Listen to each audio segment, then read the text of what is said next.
have only one photograph of my art school years. Seems extraordinary. But I wasn't a great student and a bit lost. And I spent quite a lot of time making an aeroplane, which, thank God, I never tried to fly. Here I am. I then became painter and decorator when I left art school with no clear idea what to do, and just had to make some money. So I did that for a while. And then I came across Michael Black, who was a sculptor living in Oxford, and worked for him for a bit. And he got me going on stone carving, which he said would suit my temperament. And after a while, he sent me off to Italy to go and work with a friend of his called Janos Strijk. Here he is in the red shirt. And he'd bought a disused quarry in Carrara and filled it with sculptors from all over the world. And this for me was a great transformational moment, because I met other sculptors, trying to make their way as well. And this was the first time I'd done this. And so it was a light bulb moment for me.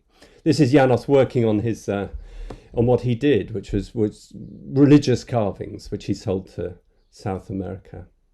And on Sundays we used to walk up into the quarries when they weren't working, and there are these sometimes just vast caverns inside the mountain, like cathedrals. And my carving was all by hand at this stage, and here it is. Here's what I made. And in the background you can see where I lived, which was my family tent, and my beloved 2CV also in the background. The other sculptors were a great inspiration to me, particularly this chap, Christophe Ghislain, who was a Belgian. And I noticed that he worked really hard. And this was the first time I'd seen an artist really doing what I now understand you need to do if you're going to make any kind of headway in the creative world. And that's work like hell. And he worked from 8 o'clock in the morning till 8 o'clock at night. This is my carving at the end of my stay in Italy. Whilst I was in Italy, I was invited by Alexandra to go to their house in Corsica, which was a little house on the prairie kind of affair. Here it is. It had no electricity and no running water to speak of. And I ended up going there over the next 10 years for several months every year. And it was, for me, now looking back, I can see how important that period was, because I couldn't really make anything there to sell. And as a result, I just had to explore sculptural creations without thinking of the money. And this was quite useful, really, because everything I made essentially got thrown away. We made a dugout canoe, which we had a lot of fun with. And these are some of the strange rock formations that you find in that part of the world. With no stone to carve, because it's really hard granite there, I looked around for different things to work in. We worked in the river, making patterns and floating stones, and then started working more and more in clay, and made all sorts of things in clay, and then eventually tried to fire the clay by first converting the pizza oven, and then eventually making kilns and running courses. We ran courses from there, and had it was a voyage of discovery, the whole thing, and a wonderful, wonderful time. And we invited other people to come and run courses out there. Here's a course on firing the clay. A Frenchman came out and ran these courses. And we had students from all over the world who came out, just small groups, but It was great fun. Meanwhile, back in England, I was starting to get a bit more serious, and I got my first big commission, which was to carve a horse. And here I am in chaos because my shelter has just blown down, and I'm starting. This is a series of photographs showing the development of the horse as I carved it, and its eventual installation into its final resting place, involving an enormous crane because they didn't want to drive on the grass, but it did enable me to take these amazing photographs of the horse in midair, and finally the unveiling and the toast at the end of it all. So we're nearing the end, and I'm going to give you, as promised, my 3 top tips, which I would urge you to any kind of creative endeavour take with you, okay? The first is work all the time. Work as much as you possibly can and do as much as you possibly can. Create as much as you can. And I think in the creative arts, we imagine that we need to make something amazing, and this can make us cautious. And in my opinion, the received wisdom that you have to make something amazing, like you think of, you know, the great works of art, Leonardo's, I don't know, the famous works of art. You imagine it comes from one act of brilliance, but actually, in my opinion, it's better to be the other way around.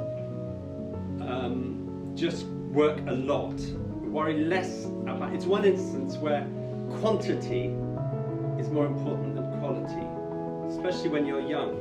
Get into the habit of making a lot all the time. I sat in on an interview panel for an art school once, and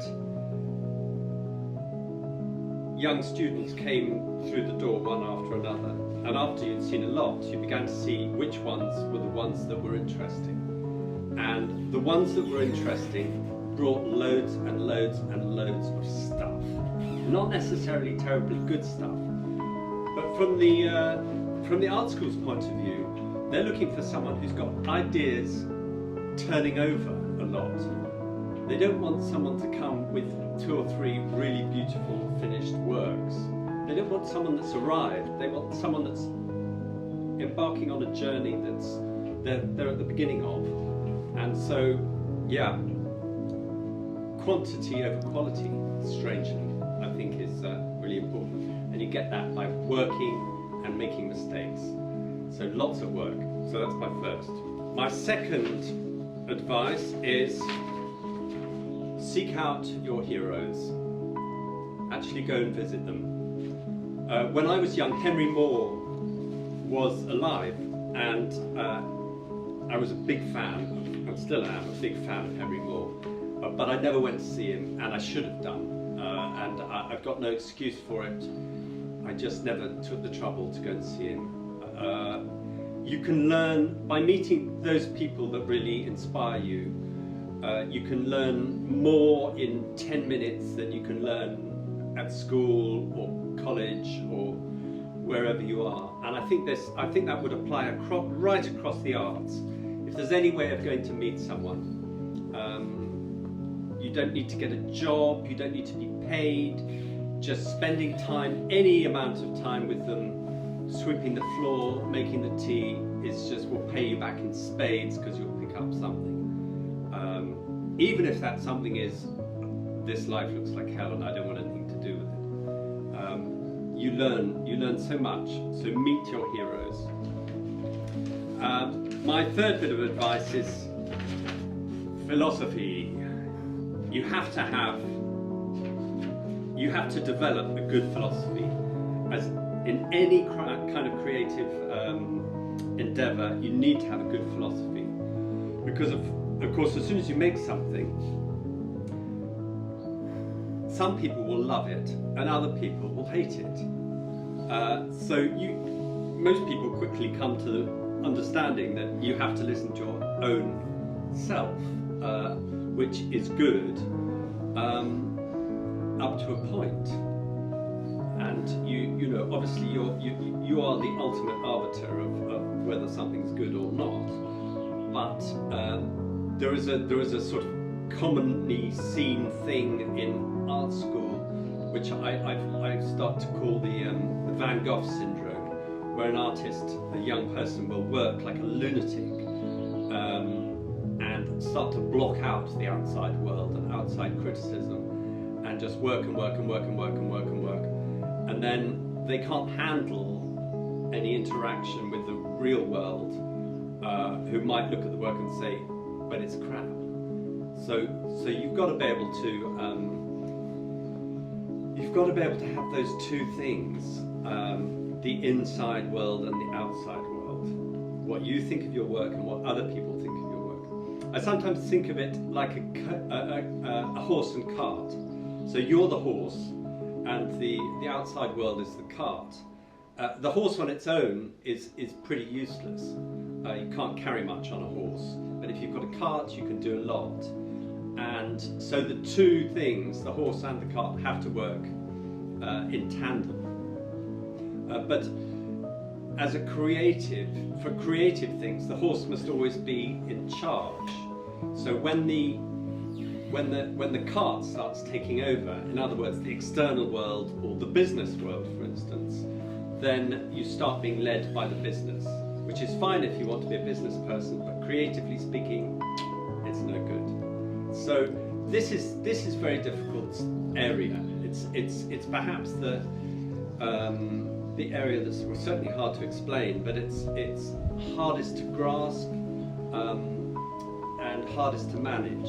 And I think of all the hundreds of people that I was at art school with, only a handful now managed to make a living from their art. And how is that possible? How do they do that? And I'm pretty sure a lot of it comes down to developing a good philosophy. So that's my third and final thing I would urge you to bear in mind.